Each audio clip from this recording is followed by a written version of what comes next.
I recently had a fairly intense discussion with a gentleman at a conference who argued that my focus on teaching my clients about their nervous systems was a waste of time.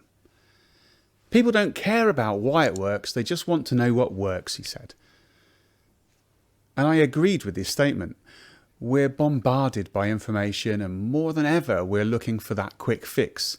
The quick fix is what we want, and internet clickbait is a testament to that. But I disagreed with his implication that knowing what works is enough. The trouble is, quick fixes like that don't work for someone who's suffering from chronic stress. For someone who's fatigued or depressed or struggling to achieve their goals or make essential changes in their lives. Rarely does do this work, because people are complicated, and people living complicated lives are complicatederer. By the time people recognise that stress is affecting their lives, their performance, their families, relationships, they're quite a long way down the road to chronic stress. And one of the characteristics of chronic stress is that we become progressively desensitised to the messages that our bodies are sending us. So the more stressed you are, the less aware that you are actually stressed. Eventually, your body gives up sending subtle messages and it starts shouting at you. Fatigue, anger, heart palpitations, sleeplessness, anxiety, the list goes on. And they're all examples of your body shouting at you to calm the heck down. I have a friend who's really into cars. Not the latest supercharged gas guzzlers, just the mechanics of cars and how they work. He's forever tinkering with engines, clutches, exhaust systems and the like. And as far as his other half is concerned, he's just got one car, but I'm sure he's got enough bits to build at least another 3 in his garage. And it always amazes me how he can hear a car going past and immediately spot something is wrong with it. Whether it's a worn bearing or a timing issue, he spends so much time listening to engines and that sort of mechanical system that he's really tuned in to the signals that they give out, that automotive muggles like me just don't pick up on. The equivalent of this mechanic's ear, if you want to call it, in body function is actually called interoception. And there's a huge body of research to support the fact that people with the highest levels of interoception tend to be among the healthiest and most resilient people amongst us. They naturally stop eating when they're full, they go to bed when they're tired, and they go and exercise when they feel that they need it.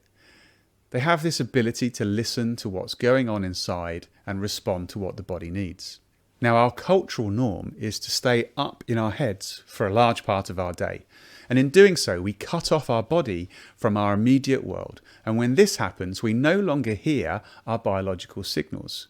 Do this for enough time and we become oblivious to how starved our bodies are for self-care, support and nourishment and sleep. For example, a person gets home after a long day of work, after staring at a screen, they're tense in their neck, their jaw, shoulders and lower back are all sore. By being in their thoughts and upper brain centres all day, they've not once tuned in to the fact that their body signals were actually giving them the message that things were tightening up. There was never that chance for a momentary pause of reset, going for a walk and getting some relief or stretching.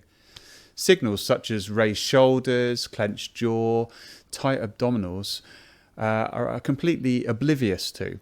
The signals of thirst and dehydration weren't on their radar, and they think it's the job's fault, but in fact it's their lack of awareness that has led to the rising of their stress and their tension levels all the way through the day. So when I work with clients, whether face-to-face, online or through the e-learning portal, I focus on the following things.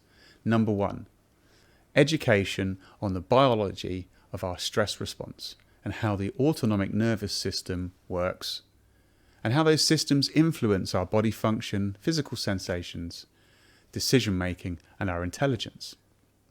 Number 2, building strong self-awareness and embodiment of our biological signals. Number 3, a broader understanding of the components of resilience, what it actually means, such as the mindset of how you deal with difficulty and how you respond to those signals so that you make it difficult to become chronically stressed. And when you can actually learn the intricacies of your own biology and develop that mechanic's ear, you can respond to stress and the stress that's affecting you, and also start to look at what it is in your life that is causing that stress in a much more intelligent way. And you become your own mechanic. When you get more biological knowledge on board, you can begin to dampen and even reduce the stress and the toxic relationships, which means two things. Firstly, you get a decrease in an overall pressure that you feel from life and commitments and work, because there's less adrenaline being pumped out from your adrenal glands. And secondly, you get less cortisol, which is the kind of the immediate stress hormone, which is being pumped around your blood, which means that your organs and your brain get a break. Of course, we need cortisol to be released at specific times of the day, such as getting up, but we don't want it on 24/7, which is what happens with chronic stress. When we can get ahead of our stress responses and bring more awareness and attention to ourselves, rather than being continually simmering and bathed in stress and stress chemicals, we slow down our aging process and we slow down our heart rate so that we can make wiser decisions.